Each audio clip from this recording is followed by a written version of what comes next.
más importantes innovadores de la literatura latinoamericana, ha aceptado nuestra invitación y por fin, tras una larga espera, sentimos hoy el enorme placer de tenerle con nosotros. Muchas gracias, maestro, bienvenido. Vamos a pasar, si usted está de acuerdo, una pequeña revista a lo que ha sido su vida, a lo que es su obra tan importante. Empezaremos, sí, lo que usted quiera. Primero quiero decirle que muchas gracias por la invitación y lamento haber tardado tantos meses, No pero importa, ahora no importa. estoy muy conmovido de estar acá. Muchas gracias a usted. Gracias a usted. Vamos a recordar que fue en un pequeño pueblecito pampeano cuyo nombre es Rojas, que a la sazón no tenía más de 5.000 habitantes, donde vino al mundo Ernesto Sábato. Fue un día de San Juan del año 1911. Parece ser que ese pueblo tuvo una influencia importante, puesto que todos los recuerdos de la niñez, en cierto modo, quedan marcados y configuran luego una trayectoria. Y parece que ese pueblo, de una o de otra manera, y acaso con otros nombres casi siempre, aparece fielmente recordado a lo largo de su obra. Sí, no sé si fielmente, porque el escritor no es un fotógrafo, sino más bien la literatura es un acto antagónico de la realidad, siempre es como el sueño. En el sueño las transcripciones que da el sueño nunca son fieles en el sentido naturalista de la palabra, son más bien un poco fantasmagóricas, un poco simbólicas. Sí, es cierto, el pueblo aparece en Héroes y Tumbas y aparece en Abadón, con otro nombre, con el nombre de Capitán Olmos, y con detalles que, claro, no son los naturalistas, son otros detalles, otras configuraciones, pero la infancia está presente. Sí, para mí fue muy importante, para mí, para todos. La infancia es decisiva, ¿no? Parece que, según nuestras noticias, tuvo usted una infancia bastante grata y por lo menos muy acompañada, ya que usted fue el 10º de una familia de 11 hijos. Sí, es cierto que soy el 10º de una familia de 11 hijos varones, todos. Ahora lo de grata no estoy tan seguro. Era una familia de educación muy severa. Nuestros padres eran muy severos y más bien estábamos regimentados como en un ejército. Y era natural, porque pobre mamá, ahora que pienso, yo recuerdo, por ejemplo, como hoy, estar en una cama al lado de un hermano mío que tenía sarampión para que nos contagiáramos, porque nos cuidaba de A3 y de A4, naturalmente, ¿no? Como tarde o temprano había que tener sarampión. Y la pobre mamá tenía que tener un régimen muy severo para poder manejar 11 varones. Y según dice la gente, 11 varones muy difíciles todos, ¿no? Su padre tenía, según tengo entendido, un molino, un pequeño molino harinero. Así es. Papá tenía un pequeño molino harinero en ese pueblo de Rojas, que aparece también un poco transfigurado en Abadón y en Héroes y Tumbas. Pero esencialmente sí es el retrato que hay allí del dueño de ese molino y del padre de Bruno, ¿no? Mi padre, sino el padre de un personaje, es el retrato de mi padre, efectivamente. Tal como él era severo, candoroso, muy violento, y ahora con los años me doy cuenta que era profundamente generoso y bueno, pero la vida es así. Cuando tenemos posibilidad de saber cómo son, ciertas personas ya han muerto y no podemos retribuirle de alguna manera nuestro afecto, ¿no? Además de hijo, ¿puede usted llegar a ser amigo de su padre? No, eso en casa no funcionaba. Y no estoy en desacuerdo con eso. Se habla muy a menudo en la educación moderna de la amistad del padre con los hijos. Eso es un error o una mala definición de la palabra amistad. La amistad es entre iguales. El padre no es el igual del hijo. El padre es mucho más y mucho menos que un amigo. No es un igual. Es otra jerarquía y eso ayuda luego al chico cuando se desarrolla. Él necesita apoyarse en alguien que sea superior y fuerte. Yo estoy de acuerdo con eso. Creo que la psicología moderna ha cometido graves errores, de los que se está rectificando ahora. El sistema de padre-hijo, digamos así, es un sistema milenario, multimilenario, probado por todas las comunidades y por todas las civilizaciones. Y los descubrimientos, no sé si llamarlos así, de la psicología moderna tienen 30 años de antigüedad. Se están revelando muy a menudo equivocados. No fuimos amigos de papá, de ninguna manera. Esa ruptura generacional entonces de que se habla tanto ahora, eso de que los hijos quieren en cierto modo liberarse de los padres y vivir un poco por su cuenta y razón, ¿usted cree que es algo pasajero? Sí, se comprende, toda persona quiere liberarse de las ataduras, hay una actitud siempre así, pero los hijos vuelven siempre al padre, si el padre es comprensivo. Cuando yo he dicho que el padre es el padre, no quiero decir que sea incomprensivo, no quiero decir que sea terrible. Para mí la relación padre-hijo debe ser severa y afectuosa, y esa no es una contradicción, sino una cosa complementaria. El chico tiene que encontrar en su padre un hombre comprensivo y justiciero. Los chicos aprecian mucho la justicia. Muy a menudo los chicos se rebelan contra la injusticia, y eso me parece bien. Siempre hay que rebelarse contra la injusticia. Pero una cosa es la injusticia, otra cosa es la jerarquía. La jerarquía debe basarse en la justicia. Y creo que la relación de padre e hijo es jerárquica. En cuanto a la rebelión actual, lo único que le puedo decir es esto: como escritor, yo recibo miles de cartas de muchachos, de chicos, que me escriben a mí, y por el tono de las cartas, por el contenido de las cartas, me doy cuenta que no tienen padre. Y recurren a una persona más grande, que presumen, con razón o sin ella, que los puede ayudar, como recurrirían al padre. No es que los chicos necesitan un padre, siempre, y si no lo tienen en la casa lo buscan afuera. Volvamos a Rojas. ¿Era un pueblo rural? Sí, Rojas es un pueblo típicamente de la provincia de Buenos Aires. Nuestro país ha sido un país de inmigración.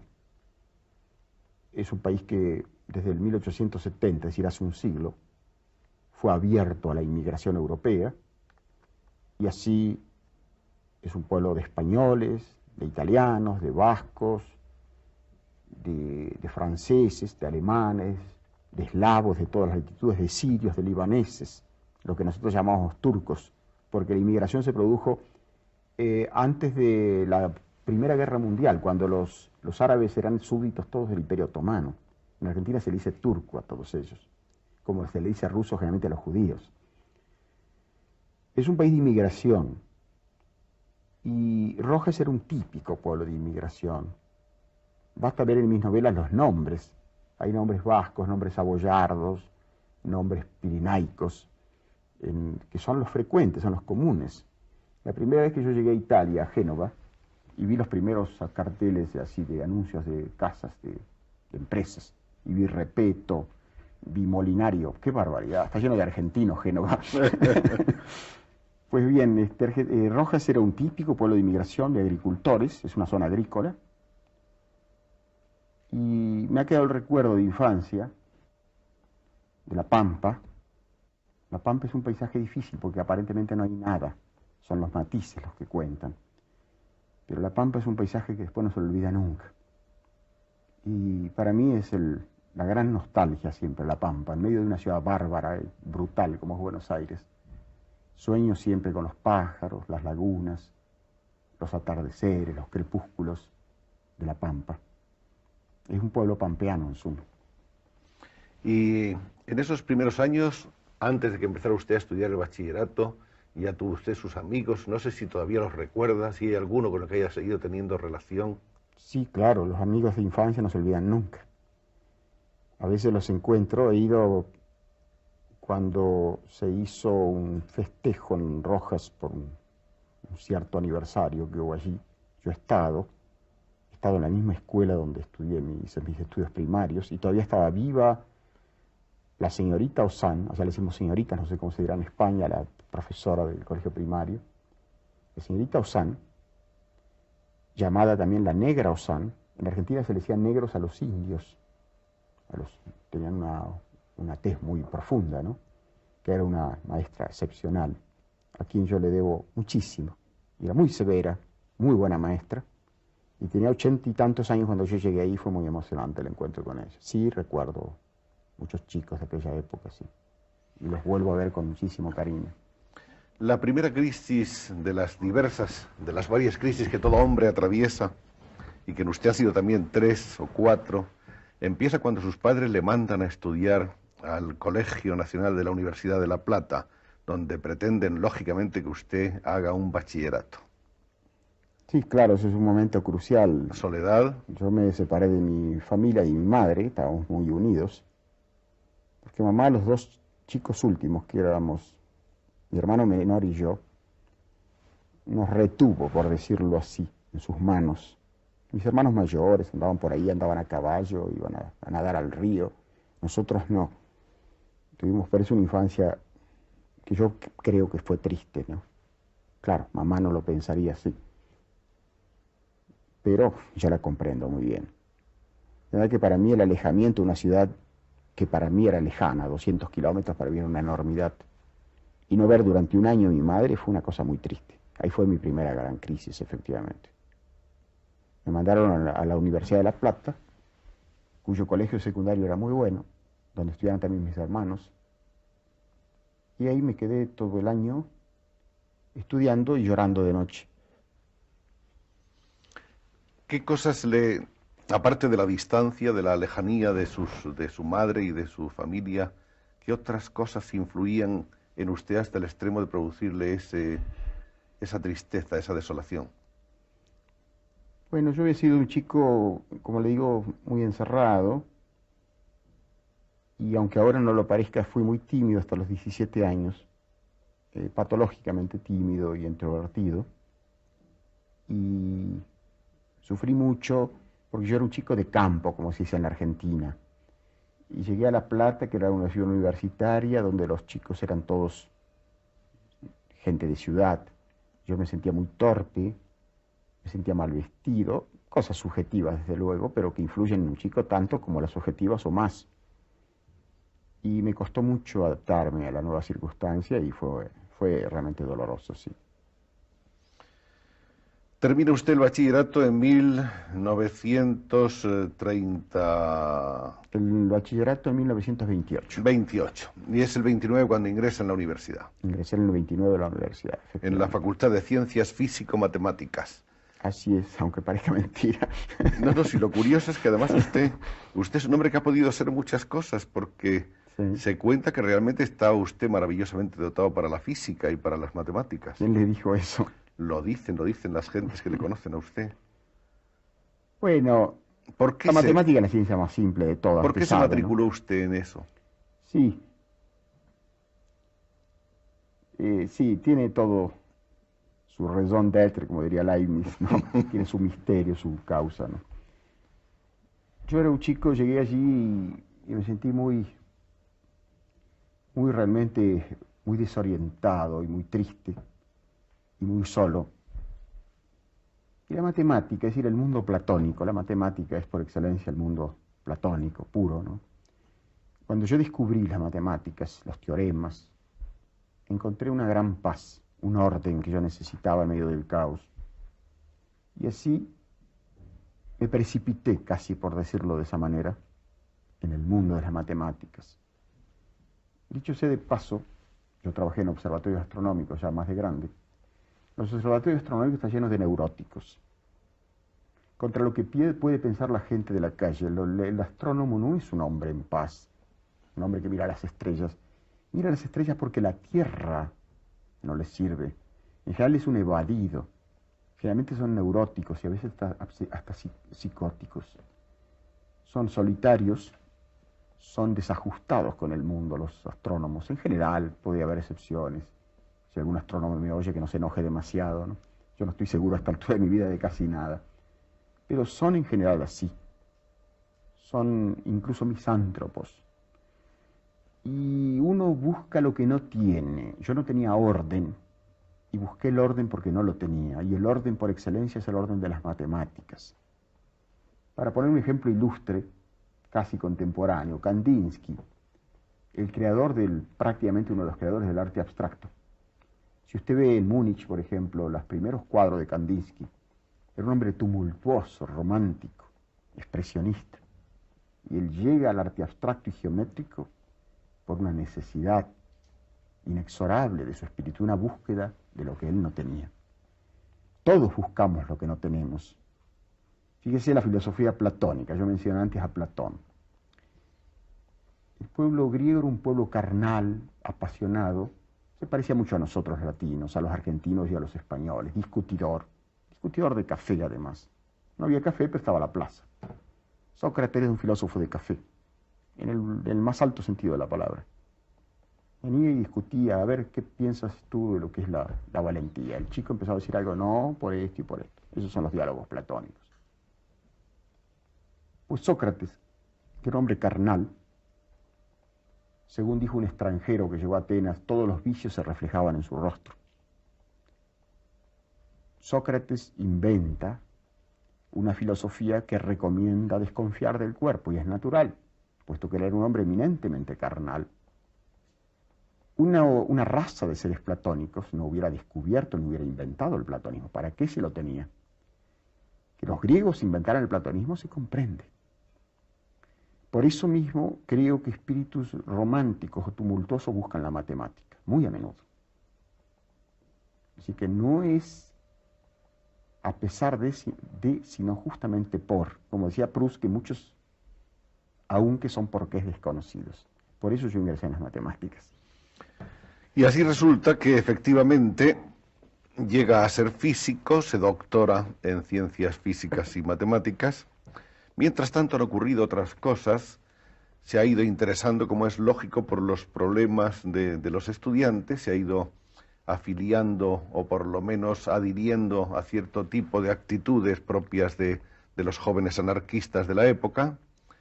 Al cabo de un año de estas primeras escaramuzas políticas, usted se inscribe en el Partido Comunista, representando a su partido.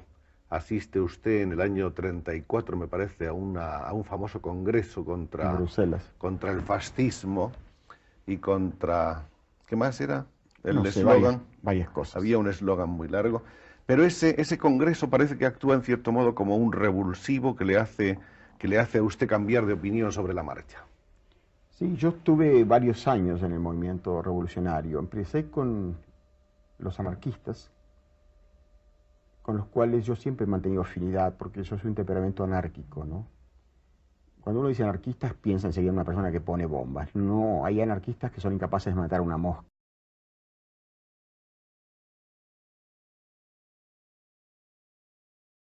por ellos. Y yo estuve muy vinculado con el movimiento anarquista, lo que significa estar muy vinculado con los españoles. Esto quizá valga la pena decirlo acá, porque en la Argentina, de inmigración, tuvo una enorme importancia en las grandes ciudades la inmigración española, que era anarcosindicalista. Yo conocí muchos españoles, viejos españoles, algunos que recuerdo con infinito cariño, porque eran verdaderos, no sé, eran hombres de una gran bondad interior y una gran entereza. Y yo tuve una enorme simpatía con ellos, hacia ellos. Después, algunos comunistas de estos que hacen el catecismo, de las que tratan de... me convencieron en la universidad, empezaron a darme obras comunistas, y yo finalmente ingresé al movimiento comunista. Nunca me gustaron los revolucionarios de salón. No creo en ellos. Yo puedo discrepar, y he discrepado con ideas de Guevara, pero ante un hombre como Guevara yo me pongo de pie. En cambio, de la misma manera, detesto las personas que hacen la revolución en América Latina desde París o Londres. Eso no me gusta nada, pero nada. Creo que el hombre, si tiene una idea, tiene que luchar por esas ideas a fondo, con toda entereza y con toda responsabilidad. Yo abandoné mi familia, tuve varios años lejos de mi familia, abandoné estudios, ingresé en el movimiento revolucionario. Hice una experiencia muy dura, tal vez la experiencia más dura de mi vida. He pasado por momentos muy difíciles de vida y muerte. Estuve enfermo, muy mal. Fui secretario de la Juventud Comunista Argentina. Estuve en muchos países. Y de haber estado en el año 36 todavía en el movimiento comunista, habría estado, como otros ex compañeros míos, en la Guerra Civil Española. Con eso le digo todo. Ahora, ¿por qué en el 34 yo abandoné el movimiento? Yo estaba ya en crisis. Yo leía Marx al mismo tiempo que trabajaba en el movimiento. No fue un problema de sala de lecturas. Yo leí las obras de Marx, todas. Las de Engels, por supuesto. Y de muchos exégetas del comunismo. Pienso que Marx ha sido un gran pensador, sin duda alguna. Pero me fui alejando de su filosofía ya en esos años, en los últimos años, tenía graves dudas. Pero mi alejamiento se debió sobre todo a Stalin y a los crímenes del stalinismo. Cuando yo estuve en Bruselas, yo ya venía muy mal espiritualmente. Yo tenía que ir a Rusia, a quedarme 2 años en las escuelas leninistas. Y yo tuve una discusión una noche, yo dormía en el mismo cuarto en Bruselas del que era secretario de la Juventud Comunista Francesa, cuyo nombre verdadero no recuerdo, pero él se hacía llamar Guyot. Tuvimos una discusión muy violenta sobre los problemas de Stalin. Empezaban los procesos de Moscú. Dicho de paso, a este muchacho, a quien recuerdo con afecto, desde luego, lo torturaron más tarde los nazis y lo mataron cuando la ocupación alemana. Pero con él tuve una discusión violentísima. Yo esa misma noche decidí huir. Y huí a París, no tenía documentos, tenía documentos falsos. Y pasé unos meses muy terribles en París por primera vez en mi vida. Tuve que dormir en plazas públicas y en fin, pasarla muy mal. Así que la experiencia mía comunista fue grave, ¿no? Fue muy dura. Los procesos de Moscú fueron para mí decisivos y me revelaron de pronto lo que era el socialismo totalitario. Por eso, desde aquella época, hace 40 años, es una enormidad, cada vez más me he ido afirmando en la idea de un socialismo con libertad. Yo no quiero justicia social sin libertad. Tampoco quiero libertad sin justicia social, porque es una pseudo-libertad. Esta fórmula es muy simple. Puede parecer una utopía, tal vez. Pero cuando los realistas se caracterizan en nuestro tiempo por destruir todo género de realidades, la naturaleza, al hombre, a su conciencia, volvamos a replantear las viejas utopías de los grandes filósofos del siglo pasado, no solamente anarquistas, grandes filósofos religiosos en el pasado, como Santo Tomás, en el presente, como Mounier, como Buber, que plantean la posibilidad de una comunidad socialista a la escala humana, una especie de comunitarismo. En eso creo. Por eso soy enemigo de toda violencia y creo que mediante la dictadura, aunque sean con los fines más nobles, no vamos a acceder a una nueva sociedad. Y Rusia ha sido el mejor ejemplo. Por eso estoy hoy en contra de cualquier tentativa violenta de imponer ideas. Creo en la pluralidad y creo en la democracia. Se me dice que la democracia es un régimen podrido y putrefacto y corrompido. Pregunto, ¿qué régimen no lo es? La diferencia es que en la democracia se puede denunciar la corrupción y se puede castigar la corrupción. El presidente más fuerte del mundo, me refiero a Nixon, fue juzgado por un juez desconocido, denunciado por un periodista y tuvo que dimitir. Esto es muy admirable. En definitiva, la democracia es el único régimen que permite mantener vivos y libres a las personas que quieren mejorarla. Y esto es una cosa inapreciable. Yo no pretendo imponer mis ideas a los demás a esta altura de mi vida. Digo lo que pienso. Y lo digo con afecto hacia muchos muchachos que están haciendo hoy la experiencia que yo hice hace 40 años. Yo sé que son chicos idealistas, pero ha pasado mucha agua bajo los puentes. Ya no creemos en muchas cosas que podíamos creer hace 40 años. Ha habido los procesos de Moscú, ha habido 20 millones de muertos en Rusia. Entonces, cuidado. Esto no quiere decir que yo aplauda a los extremismos del otro lado, de ninguna manera. Esto está automáticamente dicho en las palabras anteriores mías. Quiero pluralidad, quiero diálogo y quiero que perfeccionemos la sociedad mediante la libertad y el respeto sagrado por la persona, como todas las grandes religiones han sostenido siempre, con profunda razón.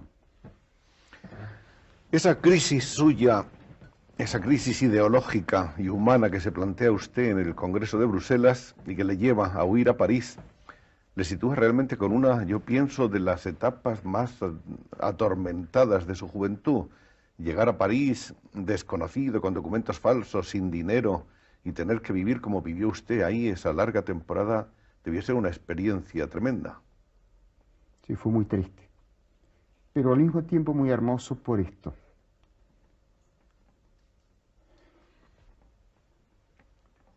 ¿Encontró usted gentes, amigos Ya le voy a responder. que le ayudaron, que le protegieron?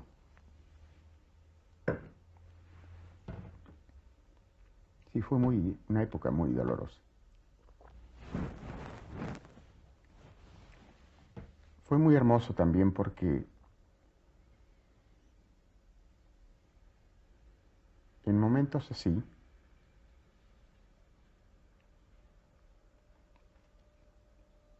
he encontrado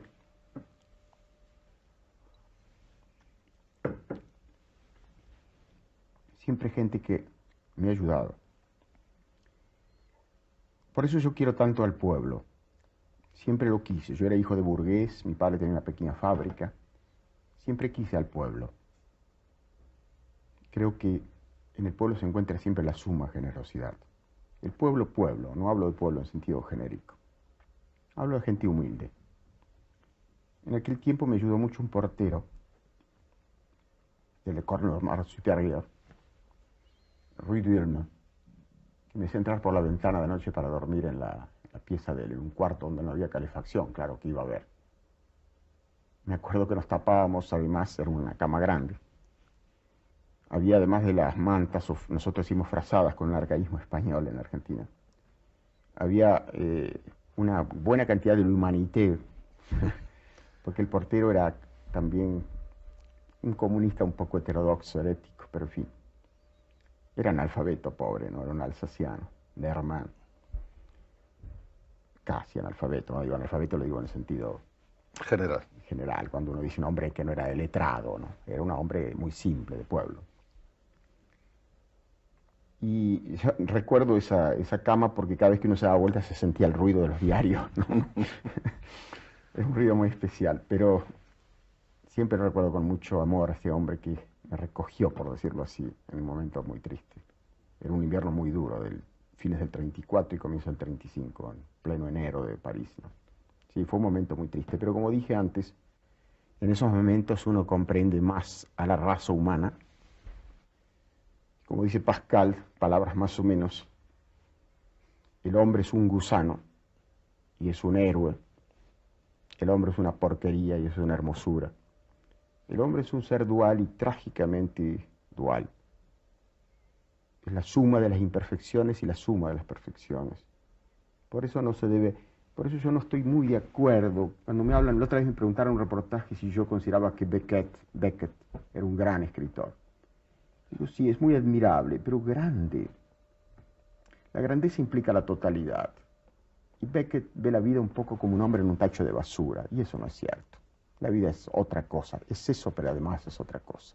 La vida es un tacho de basura, pero es un hombre capaz de heroísmo, capaz de sacrificarse por los demás. Ha habido actos infinitos de heroísmo en las guerras, en los naufragios, en las revoluciones. Ha habido individuos desinteresados que han hecho cosas muy grandes. No seamos injustos con la raza humana a la que todos pertenecemos, por otro lado, incluyendo a Beckett. Beckett mismo ha hecho obras hermosas. No es un tacho de basura. Por eso respondí, no sé si Beckett es un gran escritor. Es un escritor muy admirable, pero grande en el sentido que es un Cervantes, Shakespeare, que ven todos los costados de la raza humana. No. No nos precipitemos, esa clase de grandeza no la tiene. Entonces, volviendo a esto que usted me decía, estas largas y duras y profundísimas experiencias que yo tuve, fueron muy útiles. Y uno llega después, al final de su vida, a la conclusión de que todo es útil. Sobre todo para un escritor. Yo creo que el sufrimiento es más didáctico que la felicidad. Sufrir enseña mucho. Enseña también a comprender y a ser compasivo con los otros. Y un escritor que no es capaz de tener piedad por sus criaturas, yo no creo mucho en eso.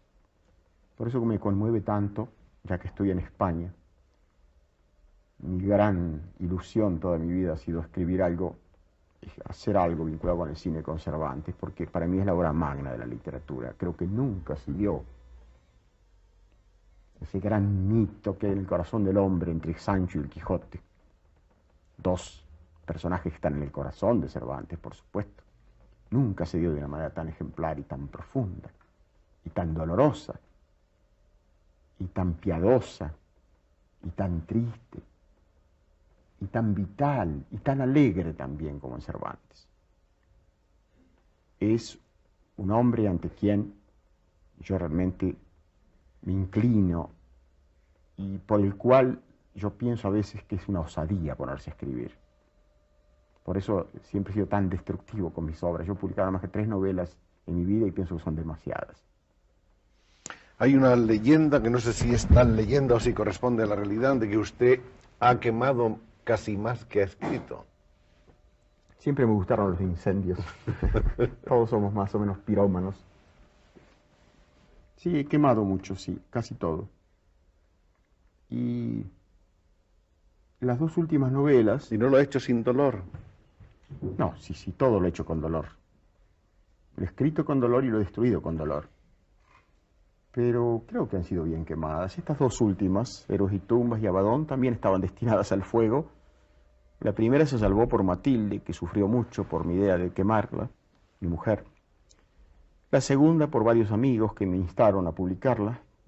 Yo no estaba nada seguro de ese libro, sigo no estando nada seguro. Me asombra este premio que me han dado en París, porque realmente no lo sé.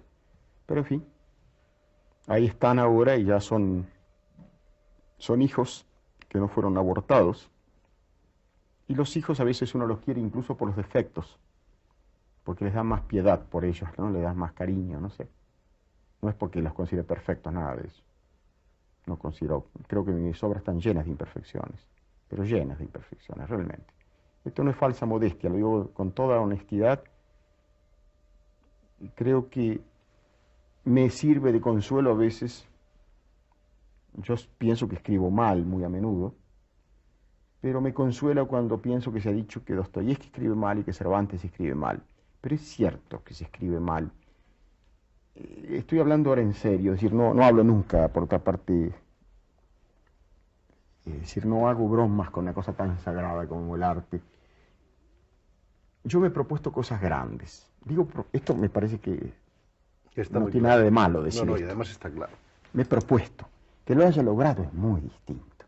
Pero decir, yo no creo que valga la pena. Yo abandoné la física para escribir algo que yo sentía muy profundamente adentro, con mucha ansiedad. Eran grandes problemas sobre la vida, sobre la muerte, sobre la esperanza, sobre la revolución, sobre el destino del hombre. Son cosas grandes. Creo que no vale la pena ponerse a escribir algo si no se propone cosas grandes uno. Que no lo haya logrado, y bueno, y sí, eso es otra cosa. Pero me he propuesto cosas grandes. Si yo no me propuse escribir un soneto. Entonces, claro, si uno escribe un soneto, lo menos que se le puede pedir a un hombre es que sea perfecto.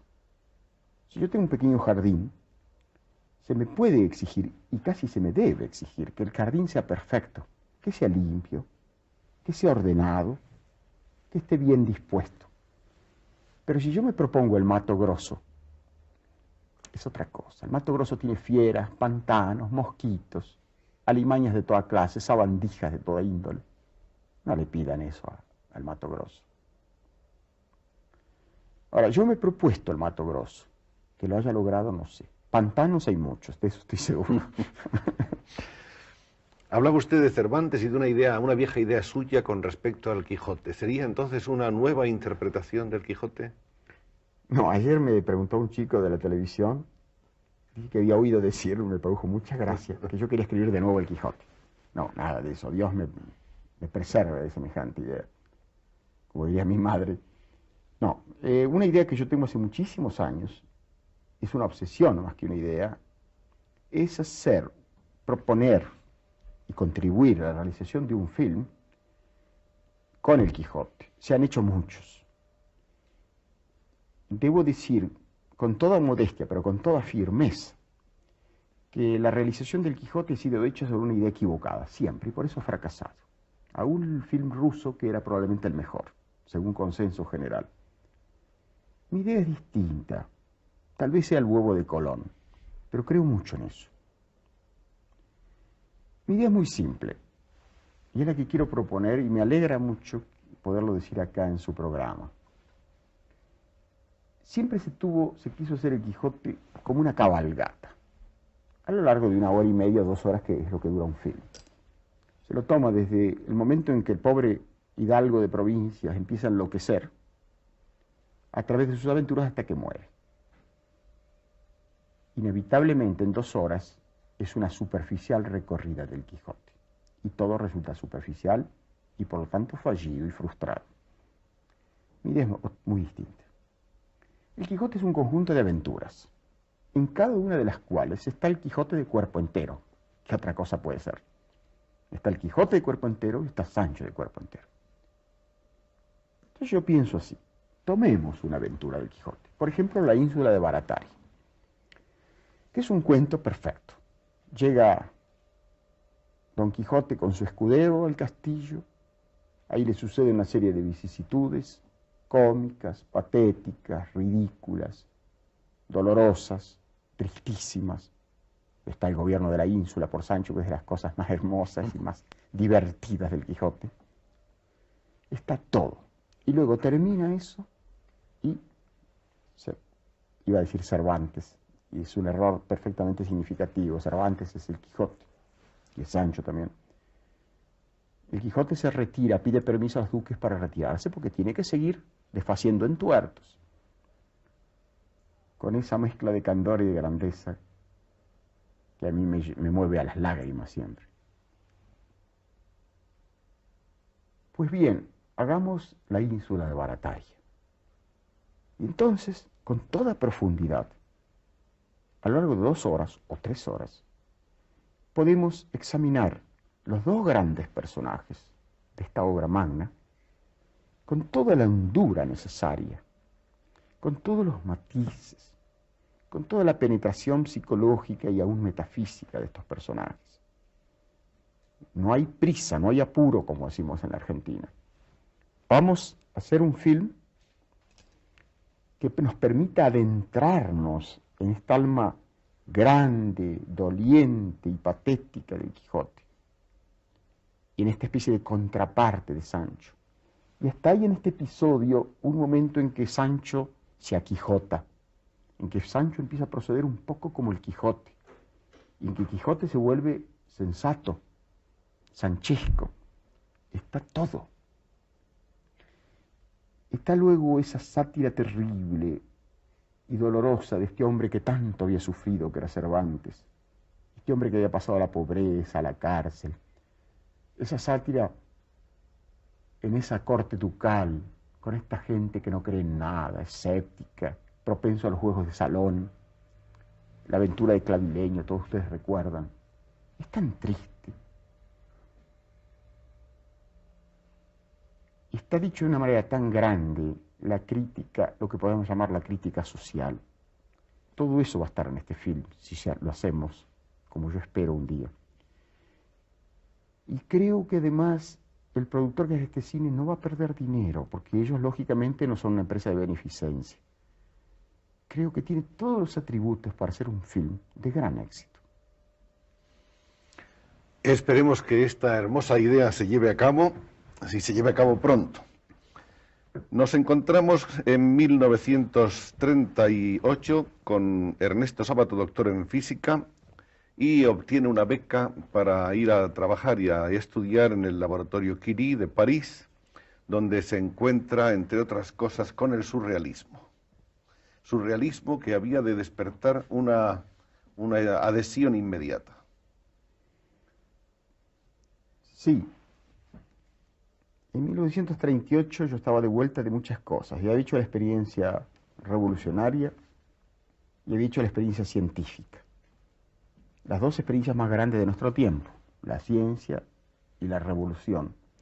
Y las había hecho las 2 en forma muy a fondo y con mucho sufrimiento.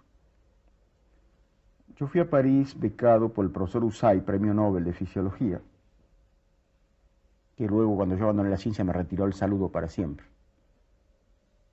No lo tomé a mal, creo que un hombre de ciencia piensa así, bueno, pensó que era una especie de traición de mi parte. Está bien, ¿qué le vamos a hacer? Fui a París, yo iba ya con la intuición oscura pero persistente de abandonar la ciencia. Sabía que iba a ser una catástrofe para mis amigos, para mí mismo, para mis profesores, maestros que yo quería, ¿no? Y ahí empecé a practicar una especie de vida doble, así como el Dr. Jekyll y Mr. Hyde. De noche, de día era un buen médico, de noche era una especie de criminal.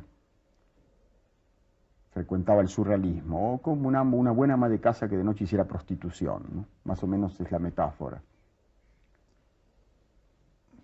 Y bueno, ahí empecé a comprender que mi destino no iba a ser la ciencia. Había cumplido su misión, pero mi vocación literaria, que la tuve desde niño, empezó a retomar sus fueros. Y ya en París, al mismo tiempo que frecuentaba a los surrealistas, que era el polo opuesto de la ciencia, el mundo de la noche, el mundo de la inconsciencia, la ciencia es el mundo de la razón pura, empecé a escribir una novela que felizmente no publiqué, que llevaba como título La Fuente Muda. La Fuente Muda está tomado de un verso de Antonio Machado, a quien yo siempre adoré. Un verso que decía más o menos así: está la fuente muda, está marchito el huerto, etc. Ustedes lo sabrán mejor que yo. De esa poesía melancólica y profunda de Machado, poeta, para mí uno de los poetas máximos de la lengua, ¿no? De esa poesía a la vez melancólica, metafísica y profunda que es la poesía de Machado, tomé ese título. Ese título no lo abandoné nunca, en esencia. Muchas de esas páginas yo las retomé en Héroes y Tumbas, y todavía en Abadón. Mucho de aquello persistió, porque eran grandes obsesiones de mi juventud y de mi infancia. Felizmente no lo publiqué porque era una novela infinitamente más imperfecta que estas. Para mí fue una gran cosa haber estudiado ciencia, porque me exigió mucho rigor. La ciencia es muy rigurosa y es muy autocrítica. Yo publiqué muy pocas cosas, 3 novelas en toda mi vida. Mi primera novela, El Túnel, que creo que la he visto por acá, fue publicada en el año 48, cuando yo tenía 37 años. Todo lo que yo he escrito antes fue condenado al fuego, ¿no? Pues bien, yo en esa época comencé a escribir y me comencé a darme cuenta que mi destino no era la ciencia, sino la literatura. Volví a Buenos Aires, ahí me vinculé en París con André Breton, que era el Pope del surrealismo, y con un pintor de las Islas Canarias con el que yo fui muy amigo, Oscar Domínguez, que figura en mis 2 novelas últimas como personaje. Oscar Domínguez era canario. El canario es lo que más se parece a un latinoamericano, dicho sea de paso. Era un hombre muy curioso, era un surrealista vivo. Es decir, quiero decirle, era un representante viviente del surrealismo. Él era un personaje surrealista. Y terminó realmente como surrealista. Se suicidó de una forma terrible. Era un hombre atormentado y trágico, muy buen amigo, muy tierno amigo, medio acromegálico, con el que fuimos muy amigos. Tengo muchas cartas de él. Él me quiso inducir a dejar la literatura para hacer pintura, porque a mí me gusta dibujar. Pero yo no torcí mi decisión, ¿no? Esa experiencia surrealista fue muy importante para mí, porque me llevó al polo opuesto de la ciencia, del mundo de la razón pasé al mundo de la irracionalidad, del mundo diurno de los conceptos puros pasé al mundo nocturno de los mitos y de los símbolos. Posteriormente creo haber cerrado el ciclo y comprendido al alma humana en su totalidad. El hombre no es razón pura como ha creído el pensamiento ilustrado y como cree la ciencia. Es razón pura, pero además es sin razón, como hubiera dicho Cervantes. Es mito, es símbolo, es sueño, es pasiones y sentimientos, todos elementos irracionales. La parte más importante del hombre es irracional. Estamos sufriendo en esta época las consecuencias de una filosofía estrictamente racionalista y tecnológica que ha llevado a la cosificación del hombre, a un hombre abstracto que no existe en la realidad. El hombre debería tener siempre nombre y apellido. Por eso creo, le dije antes a Soler en la conversación previa, esto me lleva a un tema que para mí es muy, muy querido, que es el problema de las nacionalidades. Si usted quiere, hablemos de eso. Me encanta. Vamos allá. Y además, en cierto modo, ahí está también implícita toda su teoría sobre el hombre de nuestro tiempo y sobre lo que debe ser el planteamiento de la actitud del hombre ante el reto de la época. Sí, efectivamente. Todo lo que yo he escrito, tanto en la novela como en el ensayo, es a propósito de la crisis del hombre de hoy, en cuya crisis yo he participado carnalmente, porque viví, como le digo, a la ciencia, hasta las fronteras mismas. Yo terminé mis estudios en París, volví a la Argentina y enseñé e hice trabajos de radiaciones atómicas y enseñé teoría de Einstein, teoría de la relatividad en los cursos del doctorado. Así que llegué hasta las fronteras de la ciencia y me aterró. Yo estaba en París cuando la escisión del átomo de uranio, en el año 38, acontecimiento histórico que dividió a la humanidad en dos, puesto que de ahí salió la bomba atómica. Me aterró, filosóficamente hablando, este momento. Ahí es cuando empecé a comprender que la física iba a dominar el mundo y que la tecnología iba a arrasar con el hombre. Esto comenzó en el Renacimiento con la ciencia positiva. La ciencia positiva y la técnica permitió al hombre esta aventura prometeica, la conquista del mundo y la conquista de las cosas, el mundo natural, el mundo externo, pero a un precio paradójico y trágico. El hombre conquistó el mundo de las cosas, pero con un gran riesgo para su alma, ha terminado por cosificarse. Él mismo se transformó en cosa. En las civilizaciones más avanzadas, técnicamente más avanzadas, como la norteamericana y como la rusa, ahí se ve palmariamente. Los jóvenes norteamericanos no se han sublevado por mejores salarios, y esto prueba que la crisis nuestra es una crisis espiritual y no económica. Se sublevaron contra el mundo tecnológico y tecnolátrico, la idolatría de la técnica. Contra eso tenemos que reaccionar. En esa época yo empecé a pensar mucho en esto. Y creí, y lo sigo creyendo, que el arte, de todas las actividades del espíritu humano, es la única que permite no solo la expresión de esta crisis total del hombre del siglo XX, porque es una crisis total, sino tal vez la única o una de las dos posibilidades de salvación del hombre. Porque en el arte el hombre está totalmente. La novela, por ejemplo, tiene ideas, eso pertenece al mundo racional, como la ciencia, como la filosofía. Pero en el otro extremo tiene símbolos, mitos, pasiones, y el hombre es la totalidad, esa integridad. Así que la novela, particularmente la novela, es la que permite a la vez la expresión de la crisis y una de las tentativas de la salvación del hombre en esta crisis. Eso lo creí desde el comienzo, en aquella época, pero lo he ido confirmando con los años. Cada vez más creo en eso. Y ahora el mundo ya está, la crisis está a la vista, el desastre ecológico, la destrucción del hombre. Y fíjense que esto pasa de uno y de otro lado. La deificación, la mitificación de la ciencia sucede no solamente en Estados Unidos, sino en Rusia. Por eso Berdyaev, pensador ruso que fue marxista y luego cristiano, él sostiene que tanto el supercapitalismo norteamericano como el supercolectivismo ruso son dos abstracciones que se elaboran sobre la base de un hombre cosificado, de un hombre engranaje. Y que el hombre en los dos casos está alienado. Y que no se debe ni se puede elegir entre esas dos alternativas sino que hay una tercera alternativa, que es la que proponemos mucha gente, entre ellos yo modestamente, que es la de una comunidad a la escala del hombre. Ni es el supercapitalismo ni es el supercolectivismo, es una escala comunitaria. Le voy a dar un ejemplo. Hay muchas tentativas en el siglo XX de buscar esta comunidad. Ha habido entre religiosos y entre laicos. En Argentina y en muchos países, en Francia también hay comunidades religiosas de esta naturaleza. Una es la de Lanza del Basto.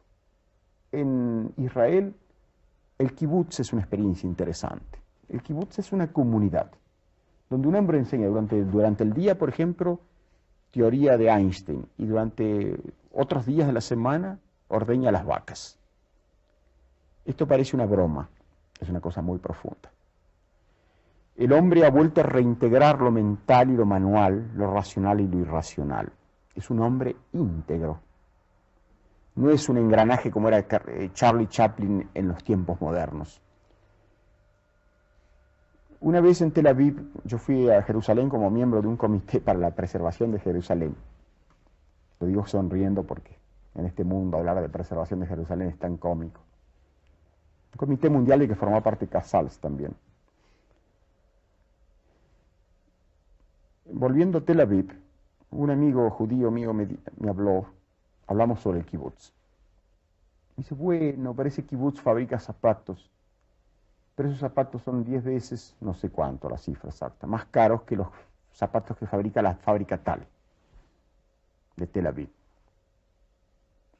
Y yo le dije lo siguiente, ¿y quién le ha dicho a usted que la misión del kibutz es fabricar zapatos baratos? La misión del kibutz es crear hombres de verdad. Y esto es una cosa típica del siglo XX. Se habla de costos. Dice, sí, pero es más barato fabricar zapatos en una gran usina, en una gran fábrica. Ah, ahí está el mal. Es el hombre que nos debe interesar, no los pares de zapatos. La preservación del hombre integral y no el costo de un par de zapatos. Y este es el gran mal de nuestra civilización. Y esto usted lo ve en Estados Unidos y lo ve en Rusia. Y la mentalidad es la misma. Entre un astronauta que sale de Caleño Cañaveral y otro que sale de los Urales, no hay ninguna diferencia. Por eso se acoplan en el espacio con la perfección de todas las cosas matemáticas.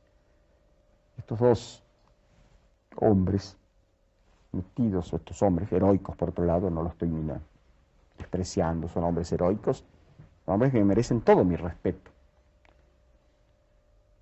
Pero son representantes o héroes de una civilización que está muriendo. Schopenhauer tiene una frase muy profunda que cita Nietzsche. Él dice, hay épocas en que el progreso es reaccionario y lo reaccionario es progresista. Hoy,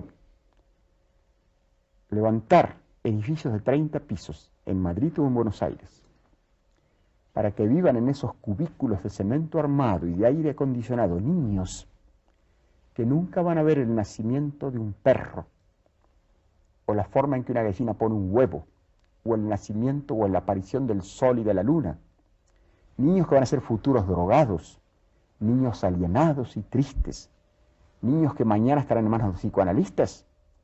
Esto hoy no es progreso, hoy es reaccionario. Que esté sucediendo ahora, eso es una falacia. También le crece la barba a un hombre que acaba de morir. Esto ya es mortal.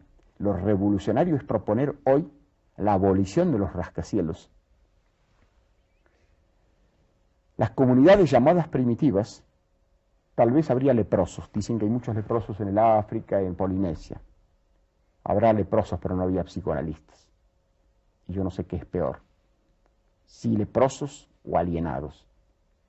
La lepra, al fin de cuentas, es una enfermedad física y puede haber grandes espíritus leprosos. La alienación es una enfermedad espiritual y es infinitamente más grave. En fin, esta es la clase de reaccionario que soy yo.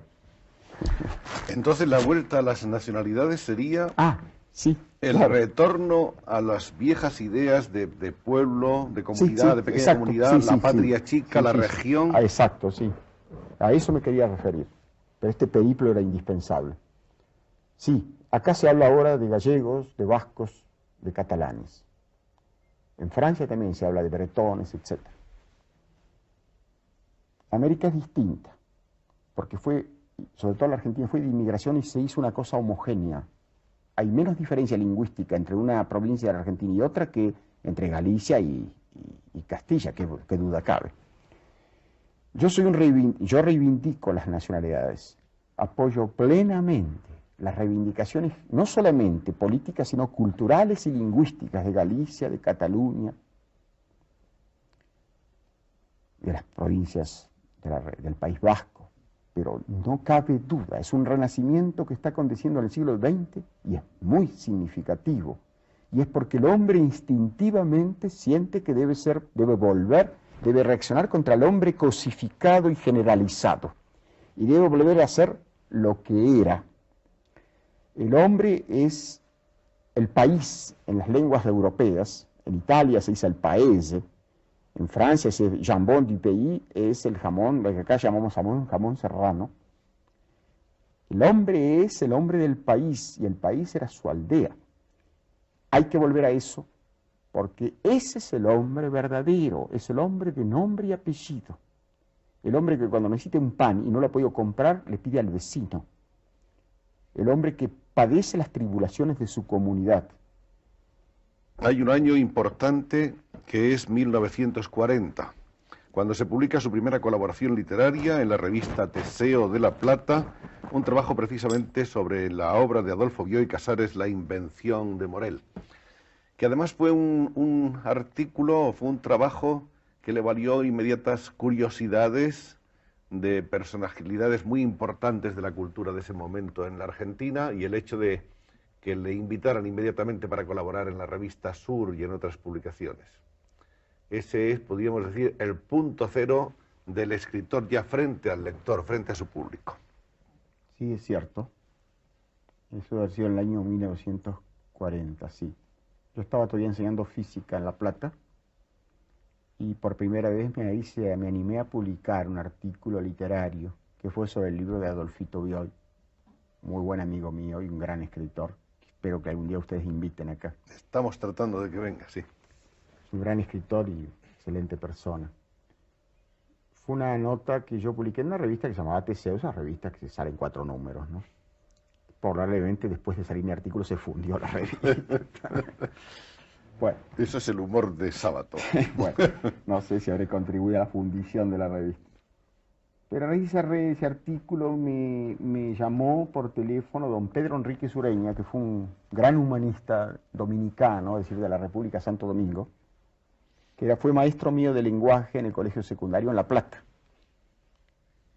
Gran maestro, un gran humanista, y yo diría el modelo de maestro y el modelo, el arquetipo de lo que debe ser un buen latinoamericano. Él fue el maestro de lenguaje. Él nos enseñó a chicos bárbaros, como éramos todos los chicos, son así, a usar la palabra justa, a rehuir por igual el purismo académico, que es anquilosante, y la novedad estúpida, a hablar un lenguaje castellano que sea a la vez expresivo y correcto. Y dicho sea de paso, esto si usted me perdona la pequeña digresión, la lengua castellana, que nos toca a todos, madrileños o porteños de Buenos Aires, la lengua castellana, que es un gran milagro, y que nosotros la debemos en América. Yo soy hijo de italianos, y mis ancestros son Cervantes y Berceo. Fíjese qué milagro que es esto. La lengua castellana que España impuso en el continente, uno de los grandes misterios, porque es un misterio de la conquista terrible, trágica y a veces bárbara, pero tan importante. Fíjese usted que si fuera cierta solamente la leyenda negra de la conquista, no se explica por qué 2 de los más grandes poetas de la lengua castellana, Rubén Darío y César Vallejo, descendían de indios. Y no solamente grandes poetas de la lengua castellana, poetas que cantaron a España, y de qué manera.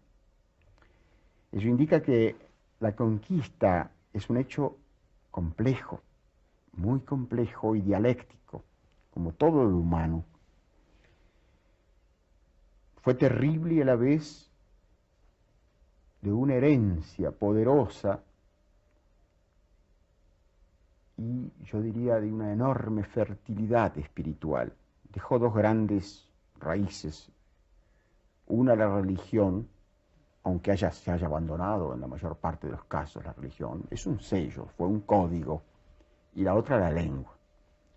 Que 20 naciones hablemos y escribamos en América Latina, seamos descendientes de italianos o de indios, en la lengua de Cervantes, es probablemente el milagro más portentoso de nuestro tiempo.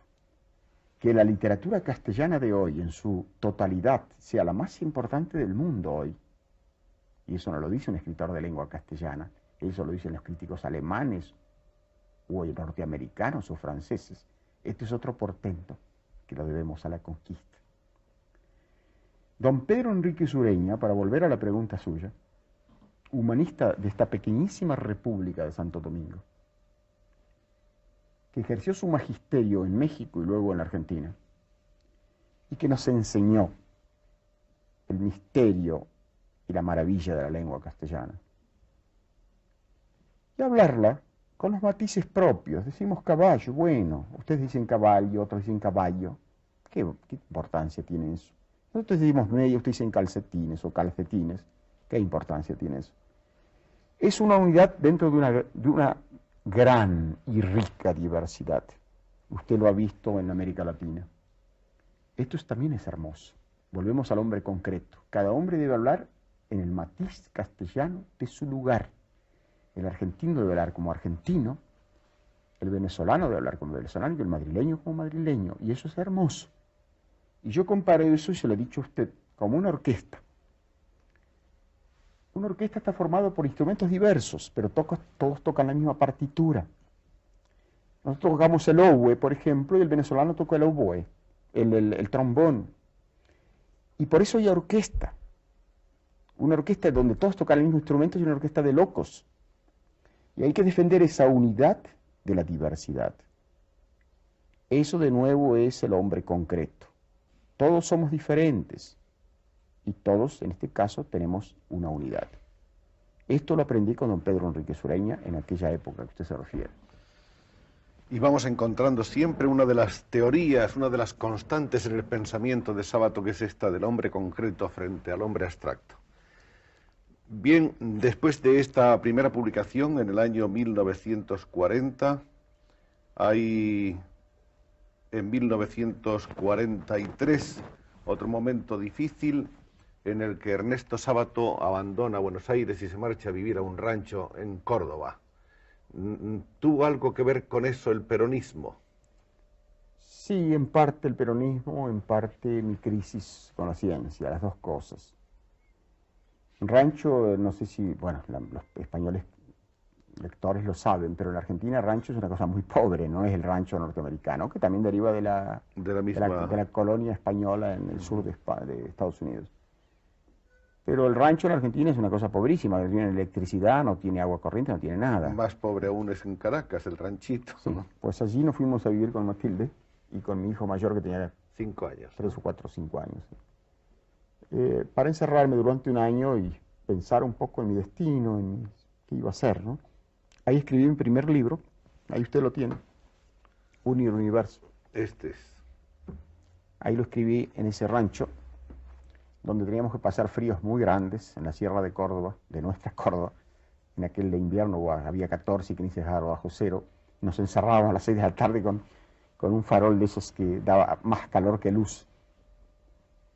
Y ahí pasé un año muy difícil también, otro año difícil de mi vida, para abandonar la ciencia y escribir mi primer libro.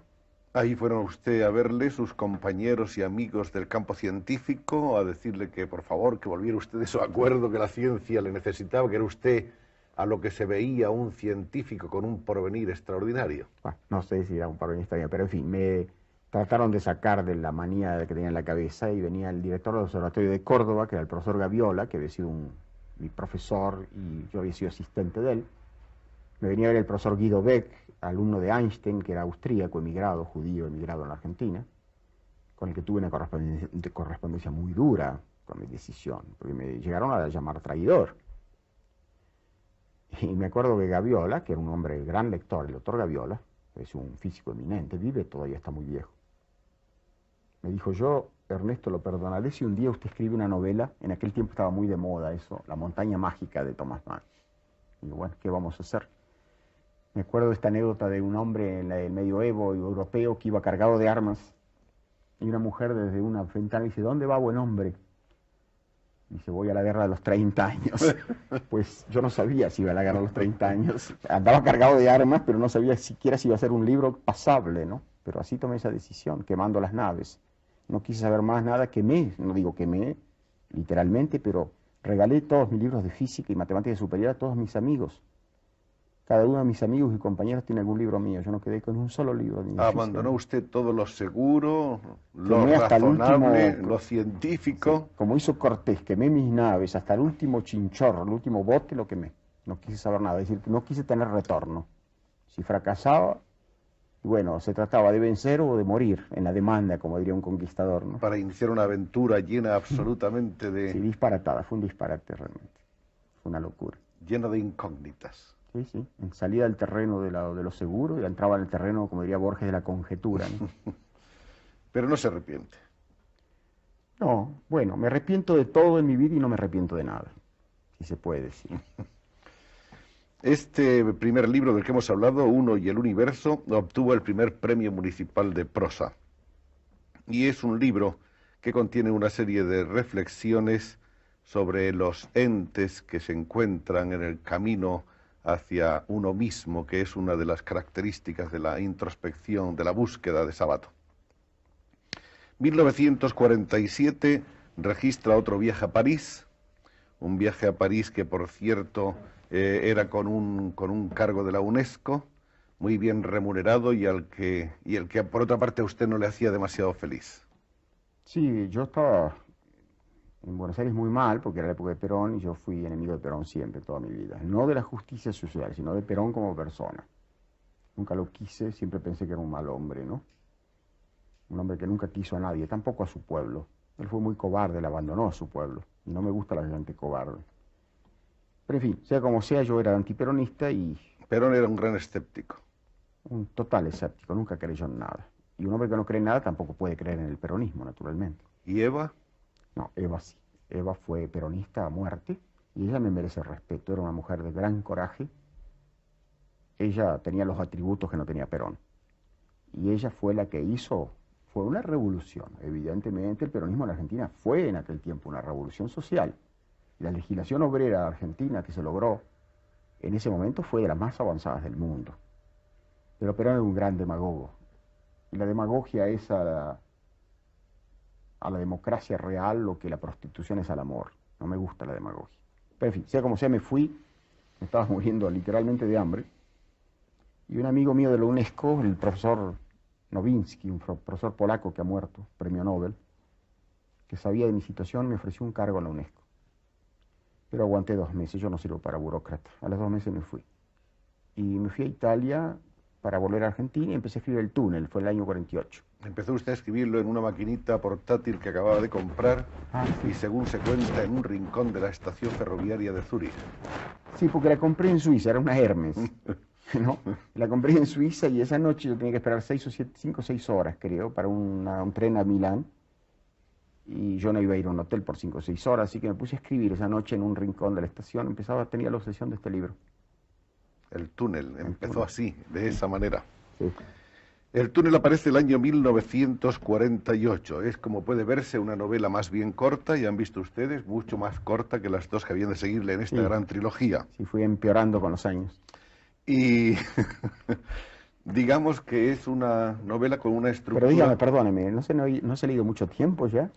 No se preocupe por eso. Digamos que es de una novela de una estructura también menos complicada que las dos. Sí, este en realidad es un cuento largo, es lo que los franceses, el castellano no tiene hoy. En la época de Cervantes se llamaba novela, palabra que venía del italiano, las novelas ejemplares de Cervantes. Es lo que los franceses llaman nouvelle, y el italiano novela, novelle, el plural. que eran cuentos largos. Este es un cuento largo. En cambio, lo que en italiano se llama romanzo, o francés roman, que es el antiguo romance, ¿no? Es lo que nos llamamos hoy novela nosotros. Así que esto es un cuento largo y por lo tanto es un relato unitario, ¿no? Bueno, como es sabido, se trata de una novela en la que se relata en primera persona una historia de crimen, Sí. ciertamente impresionante. Y además una novela que empieza ya diciendo desde la primera línea quién es el asesino, ¿no? Sí, sí, claro, porque no es Para una que novela no haya, policial, para que no haya ninguna confusión con el género No, policíaco. no. Luego nos encontramos, después de esta excelente novela, en 1951 con un libro, Hombres y Engranajes, que no tengo por aquí, pero que está recogido en algún modo en Itinerario, que es una suerte de antología que creo que ha sido seleccionada por el propio maestro Sabato.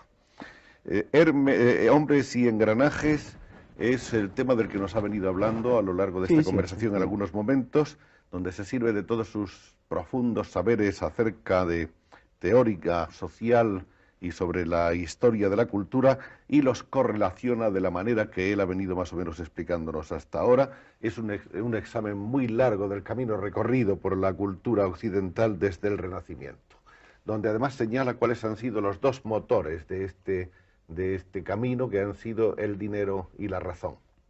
¿Cuáles serán los motores de la cultura occidental a partir de ahora? ¿Seguirán siendo el dinero y la razón? No, si vamos a hacer otro tipo de sociedad, ni uno ni otro. Es decir, tendrá que ser un tipo de comunidad. En esta última novela, en Abaddon, hay un hombre que tiene un pequeño kiosco, como decimos en Buenos Aires, no sé cómo se llaman acá, de diarios y cigarrillos. Sí, sí. Es un anarquista muy bondadoso, es un alma de Dios, como diría mi madre, analfabeto, que le explica a un niño, que es el protagonista de la novela, lo que es el anarquismo. Entonces le dice, ahí no va a haber dinero. En cuanto a la razón, ya he dicho lo que pienso de la razón pura, ¿no? Tendrá que haber razón y sin razón, y si no, no vamos a marchar, así nos ha ido, ¿no? El libro siguiente, 1953, es Heterodoxia, donde aborda los mismos temas, pero con una estructura distinta que recuerda un poco la de Uno y el Universo, una estructura aforística, un poco en el estilo del famoso diccionario de los lugares comunes de Flaubert y de tantos otros. Después de Heterodoxia, en su cronología aparece El otro rostro del peronismo, 1956, que se escapa un poco de lo que podemos llamar la obra literaria puramente. Es un ensayo. Fue una pequeña carta abierta por el problema del peronismo, sí. En 1958 tiene su único cargo oficial que yo sepa, director general de Relaciones Culturales de la Cancillería de la República Argentina, cargo en el que tampoco pudo sobrevivir por su angustia probablemente antiburocrática. Cuando ascendió al poder Frondizi, que fue una gran esperanza en la Argentina, una de las tantas esperanzas fallidas del país. La Argentina tenía una serie de frustraciones, una después de otra, y esa fue una. Todos los intelectuales creímos, y ellos me insistieron para que yo aceptara un cargo. Yo no quería aceptar, de ninguna manera, yo no sirvo para cargos. Y acepté a regañadientes, y efectivamente el tiempo probó. Yo 3 veces en un año presenté mi renuncia hasta que la última fue indeclinable y no quise saber más nada, ¿no? De manera que fue mi única ocasión en que tengo un cargo de... Yo creo que el escritor tiene que mantenerse lejos de cualquier gobierno, ¿no? ¿Cree usted que Frondizi era un hombre bien intencionado, por lo menos? Sí, no, bien intencionado sin duda, ¿no? Yo tengo personalmente una muy buena opinión y tengo amistad con él, pero discrepo totalmente con su concepción política. En 1961 aparece la novela sobre héroes y tumbas, considerada por la crítica hasta la aparición de Abaddon como una de las grandes novelas de la narrativa latinoamericana. Abaddon está empezando a ser comentada ahora en el mundo, ha obtenido este año, como saben ustedes, y de eso hablaremos más tarde, el premio al mejor libro extranjero en París. Pero en cuanto a sobre héroes y tumbas, hay en él sobre todo ese famoso y espeluznante informe sobre ciegos que se ha publicado también a veces de manera independiente, como en esta edición, que no sé si usted recuerda. Sí, es una edición de Popular, sí. Que es verdaderamente una cosa llena de simbolismo y en cierto modo también con una cierta influencia todavía de una cierta parte del existencialismo europeo y del surrealismo. En este libro hay una secta de ciegos que utilizan a los videntes en en el planteamiento y el desarrollo de sus ansias insaciables Sí. de posesión.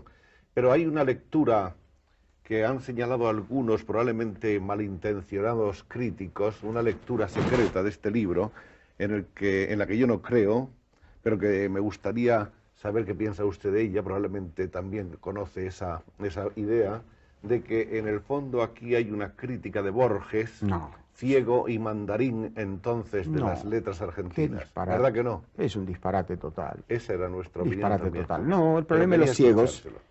que ha sido, en fin, se le ha hecho muchas exégesis freudianas, junguianas, etcétera. No, los ciegos son una metáfora acá de las fuerzas del mal. No, por favor, sería demasiado minúscula la obra en ese caso, ¿no? Aparte de que yo por Borges, aunque estamos en las antípodas políticamente, tengo profundo respeto literario. Él ha sido nuestro maestro de lenguaje, es decir, yo hablé de don Pedro Enríquez Ureña, el otro gran maestro que tuvimos, la generación posterior, la de Cortázar y yo mismo, es, desde el punto de vista lingüístico e instrumental, ha sido Borges. No, qué esperanza.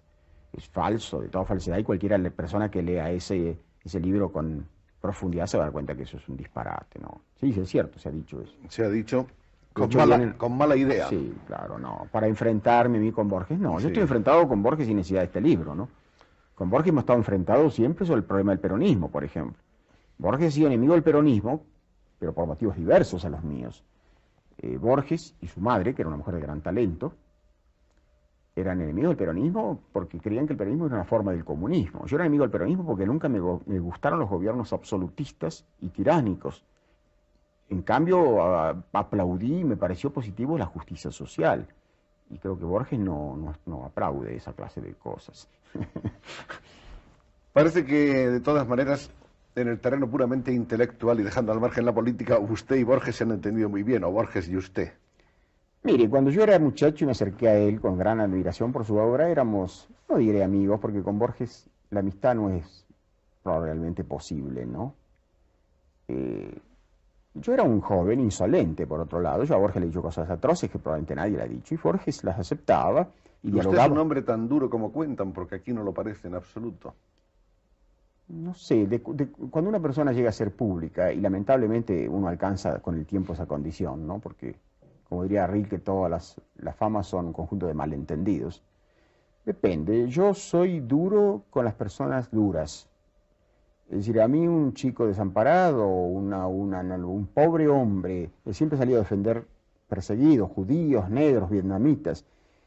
No, yo le digo con toda honradez, digo la verdad, ni hago no hablo con falsa modestia, tengo que decirle la estricta verdad. Depende de quién tengo delante. Si alguien se me aparece con una ametralladora, yo me aparezco con un cañón. Eso es cierto. Yo soy muy violento. Y con la gente... Pero si un chico es un chico desamparado y necesitado de ayuda, o una persona, lo sabe todo el mundo en Buenos Aires, yo no voy a negar, al contrario, voy a correr en ayuda de él. No. Puedo ser duro con los que vienen en guerra. Bueno, sabemos todos que usted es una especie de maestro y de símbolo para la juventud de su país, que no solamente recibe usted miles de cartas, como nos decía al principio de ellos. Yo he visto aquí en Madrid a jóvenes latinoamericanos acercarse conmovidos a Sábato, o como en el hotel mandarle tímidamente por el camarero una nota a ver si se dejaba saludar. Eso es bellísimo, y además me consta que usted ha respondido siempre a todas esas siempre cartas. Respondo a cuánta carta recibo, respondo siempre, porque pienso que no porque le dé sobrevalor a mi palabra, pero pienso que si me ha escrito es decir porque necesita mi palabra, y puede ser en el destino de un chico, puede ser decisivo un silencio en ese caso, puede ser catastrófico. Yo no puedo dejar de responder. Respondo a las cartas más, desde problemas así grandes, literarios, hay chicos de gran talento, hasta problemas muy menudos. A veces una pobre chica del pueblo pampeano de Bragado que me cuenta que, no sé, que el muchacho con el que estaba la ha dejado, por ejemplo. Usted mira, ¿por qué me escriben a mí? No lo sé, yo le respondo. No, ¿acaso esa idea de que usted es un hombre duro la hayan dado sobre todo algunos periodistas de los de la escuela impertinente, a los que parece que usted no tolera demasiado tiempo cerca de sí? No. Yo, si a mí me dialogan conmigo de buenas maneras, puede ser una persona muy bondadosa y muy comprensiva. Pero si me vienen con imposiciones o con insolencias, yo soy una persona de combate. Volviendo a Borges, entonces para usted es un valor literario indiscutible. Claro, claro, por supuesto. Sí, es un gran valor del cual pasarán a la historia de la literatura algunos cuentos y algunos poemas inmortales. No estoy de acuerdo con toda su literatura, practico una estética muy distinta a la de él. Él tampoco está de acuerdo con No, toda su por literatura. supuesto, claro, somos completamente opuestos en muchas cosas, pero es un maestro en muchos sentidos. Mi posición es la de una literatura más comprometida con el hombre, concreto y sangriento, digamos.